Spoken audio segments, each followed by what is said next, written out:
রিজিকের মালিক একমাত্র আল্লাহ। এক দরিদ্র মানুষের ঈমানের অবিশ্বাস্য গল্প। ভোরের আলো তখনও পুরোপুরি ফোটেনি।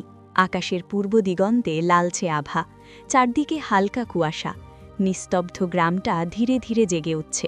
ঠিক সেই সময় দূরের মসজিদ থেকে ভেসে এলো ফজরের আজান। সুরটা যেন পুরো গ্রামের বুক ছুঁয়ে গেল। এই গ্রামেই থাকে রাশেদ, বয়স প্রায় 40। শরীরটা রোগা, রদিপোড়া চেহারা, কিন্তু চোখে এক অদ্ভুত গভীরতা। সে পেশায় একজন নকশাকার, মানুষের ঘরবাড়ির ডিজাইন করে। ছোট্ট একটা টেবিল, কিছু কাগজ আর পেন্সিলই তার মূল সম্পদ। একসময় তার কাজের খুব সুনাম ছিল। মানুষ বলতো রাশেদের হাতের নকশায় বরকত আছে। কিন্তু সময় বদলেছে। এখন অনেকেই শহর থেকে প্রস্তুত প্ল্যান এনে কাজ করে। ফলে তার কাজ কমে গেছে, সংসার চালানো কঠিন হয়ে উঠেছে। সেদিন ভোরে আজানের সাথে সাথেই রাশেদ উঠে দাঁড়াল, অজু করে নামাজে দাঁড়াল। সিজদায় গিয়ে দীর্ঘক্ষণ চুপ করে থাকল। তারপর ধীরে বলল, হে আল্লাহ, আজও যেন আমার পরিবারকে খালি হাতে ফিরতে না হয়। তার কণ্ঠ কেঁপে উঠল। নামাজ শেষে সে উঠানে বসে রইল। দেখল কৃষকরা মাঠে যাচ্ছে। তাদের জমি আছে, ফসল আছে, আর তার আছে শুধু 2 হাত আর কিছু কাগজ আর পেন্সিল। তবুও সে নিজের হাতের দিকে তাকিয়ে বলল, এই হাতই আমার ভরসা। আর আল্লাহ। সকালের খাবার ছিল সামান্য। স্ত্রী কিছু না বললেও চোখে চিন্তা স্পষ্ট। রাশিদ বুঝতে পারে সংসারের অবস্থা ভালো না। সারা দিন সে কাজের খোঁজে এদিক ওদিক ঘুরল। কারো কাছে গিয়ে বলল, নতুন কিছু বানাবেন? উত্তর এলো, এখন না, পরে দেখব। প্রতিটি কথাই তার হৃদয়ে আঘাত করল। বিকেলে ক্লান্ত হয়ে বাড়ি ফিরতেই ছেলে দৌড়ে এসে জিজ্ঞেস করল, আব্বা, আজ কাজ পেয়েছেন? প্রশ্নটা ছোট হলেও রাশেদের কাছে ভারী। সে মৃদু হেসে বলল, আল্লাহ ভরসা, পাবো ইনশাল্লাহ। রাতে সবাই ঘুমিয়ে গেলে সে একা বসে রইল। তার ভেতরে এক অদ্ভুত লড়াই, অভাব বনাম ঈমান। সে বুঝতে পারল এটা টাকার পরীক্ষা না, বিশ্বাসের পরীক্ষা। সে আবার হাত তুলে দোয়া করল, হে আল্লাহ, আমি দুর্বল হয়ে যাচ্ছি, আমাকে শক্তি দিন। পরদিন সে আবার বেরোল।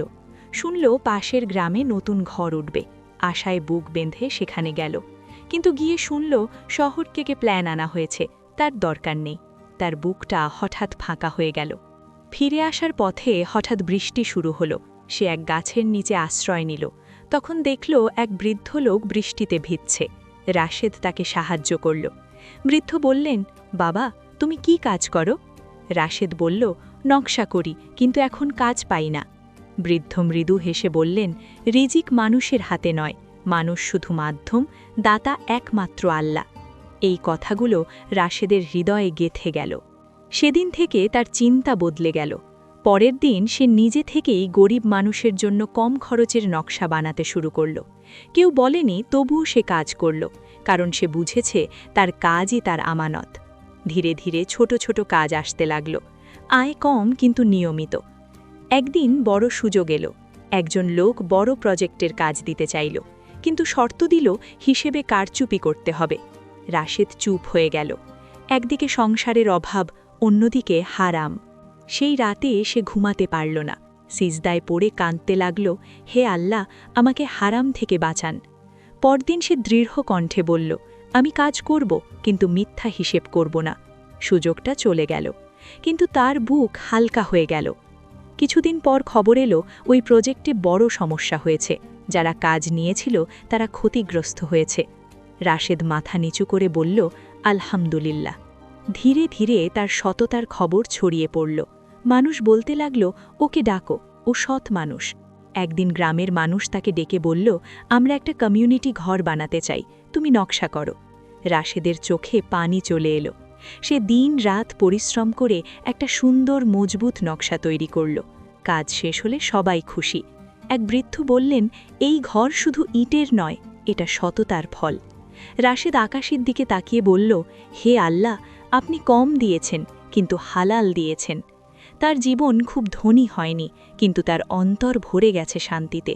সে শিখেছে রিজিক শুধু টাকায় নয়, বরকতে মাপা হয়। আর সত্যি, মানুষের দরজা বন্ধ হতে পারে, কিন্তু আল্লাহর দরজা কখনো বন্ধ হয় না।